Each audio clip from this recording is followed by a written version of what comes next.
Hi, we are Group B1 and we have chosen to focus our topic on communications and conflict resolutions in the workplace. Whether it be verbally or digitally, we all agree that we find ourselves communicating with others on a daily basis. Compared to previous generations, we see great difference in how we communicate today. Much of this can be linked back to technological advance in our modern society. As a group, we have explored theories as to why conflict has arisen in modern workplace, in addition to potential resolutions, while linking this with real-life practice and studies. Technology has allowed us to communicate with an expansive global market. Though with that, we're able to see that there is much conflict within our modern workplace as a result of the new media age our society has shifted towards. There's a lack of face-to-face communication, relying heavily on the encoding and decoding of digital communication. In addition, cultural behaviors and barriers involving in high and low context creates larger discrepancies in the comprehension and meaning of correspondence. There are a number of theories used to explain behavior within communications and conflict resolution. However, the main theory we chose to focus on is the process of encoding and decoding. This theory was developed in 1980 by Stuart Hall and examines the relationship between text and its audience. Hall's theory of encoding-decoding suggests audience derive their own meaning from media text. These meanings can be dominant, negotiated, or oppositional. This is outlined through his four-step theory of communication: production, circulation, use, and reproduction. Within each stage, limitations and possibilities are present in how the message is received. Production refers to how the sender formulates the message. For example, the information can be translated in either an explicit or implicit manner. Circulation is the method of communicating the messages to the receiver and how personal and specified or expansive in general the audience is. Use demonstrates how the receiver decodes the message, and reproduction reflects the receiver's interpretation of the communicated method and how they passed on the information. In the end, however, each stage has its limitations and possibilities as to how the message might be received. As we are now communicating digitally in an expansive global market, cultural and contextual differences can add to larger communication issues. High-context cultures involve less verbal, explicit communication, putting more of an emphasis on an internalized understanding of things like tone of voice and body language throughout correspondence. Whereas low-context communication involves more explicit, rule-oriented forms of communication, where more knowledge is codified and accessible throughout correspondence. The nature of the workplace has shifted over time. The means of communication in the workplace has also shifted. We are constantly checking texts, emails, and using social networking platforms such as LinkedIn and Facebook for recruiting and other purposes. LinkedIn is a business formed around employment-oriented social networking services. It is mainly used for professional networking, including employers posting jobs and job-seeking posting their CVs. According to the research paper, The Use of Social Media in the Recruitment Process, 46% of modern employers use avenues of social media to scout for new employees. When creating a resume on LinkedIn, job seekers can create a profile and encode a message about their capabilities and experiences with different tools. One can highlight certain parts of a resume by making it more visible, focus on relevant skills, and post feed to show interest and engagement. As a recruiter, it is easy to encode relevant experience and accomplishments of possible candidates. It is, however, hard for a recruiter to decode the information about social skills, as this skill is best decoded face-to-face. If this is an important skill for a position, the best candidate might be overlooked while using this medium for job recruitment and placement.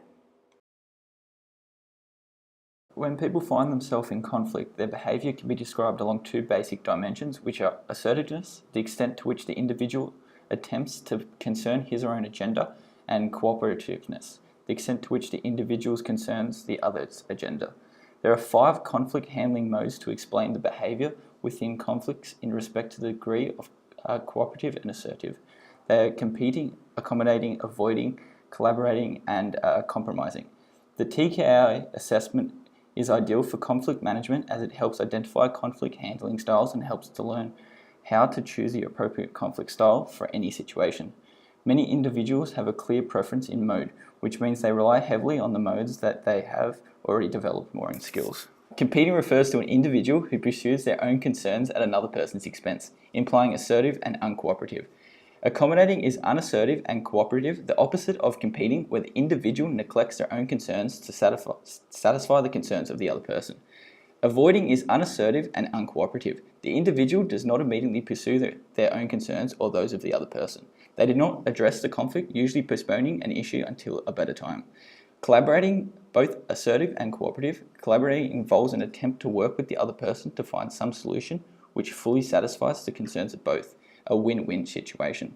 Compromising is intermediate in both assertiveness and cooperativeness. Its objective is to find some expedient, mutually accepted solution which partially satisfies both parties.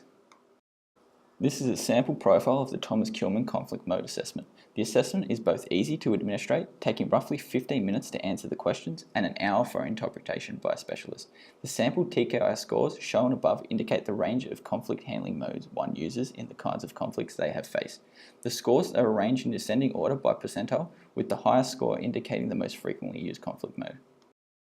This study showcases the role of new media, faxes and emails in the communication conventions between an Argentinian subsidiary and its European head office.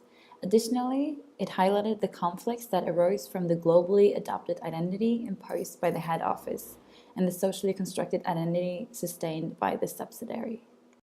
All information and messages from the headquarters were encoded in English, as they sent it with the intention of the information being interpreted in that language. The European headquarters used email as the primary form of communication. However, this conflicted with the Spanish subsidiary as they were more accustomed to face-to-face and fax as their primary form of communication. Due to language barriers, more often than not, direct translations didn't always reflect the original message. The non-English speakers in the subsidiary division felt that they were receiving less accurate documentation. In addition, not all documents could be translated due to confidentiality and third-party discrepancies. Ultimately, the decoded message produced was less accurate after translation. The head office outlined a process according to the procedures established at the global level, its globally adopted identity. However, the culture of the local agents and their locally constructed identity dictated that certain parts of the procedures were unnecessary according to their customs and values. In general, employees felt misunderstood by their own company. Due to the different types of media, language, and customs, information was not received accurately. Because of this, directions were not followed as intended by the encoder at the headquarters. This ultimately led to conflicts within the company. Communication is a skill that we use on a daily basis, though over time, the means of communication have shifted. With the development of technology, not only has our world shifted, but the way in which we communicate in it has changed as well. More specifically, the nature of communication in our modern workplace has looked towards a more digital method of communication rather than verbal. While looking at the model of encoding and decoding in particular scenarios, such as high and low context, we were able to see how easy it is for certain message to be miscommunicated, creating more conflicts within the modern workplace. In looking at the case study, new media and conflicting realities in multinationals, corporate communications, employees ultimately felt that they were being misunderstood by their company's headquarters, which happened to be based in a different cultural context. These cultural barriers pose the issue of the sender and receiver not sharing a common understanding of the words and context being used in correspondence. This case study reflects a scenarios where tension and conflict ultimately arose due to the way in which messages were being decoded, reproduced, and shared in the workplace. As a way to resolve, we studied the Thomas-Kilmann conflict mode instrument assessment in order to minimize potential communication conflict within larger corporations.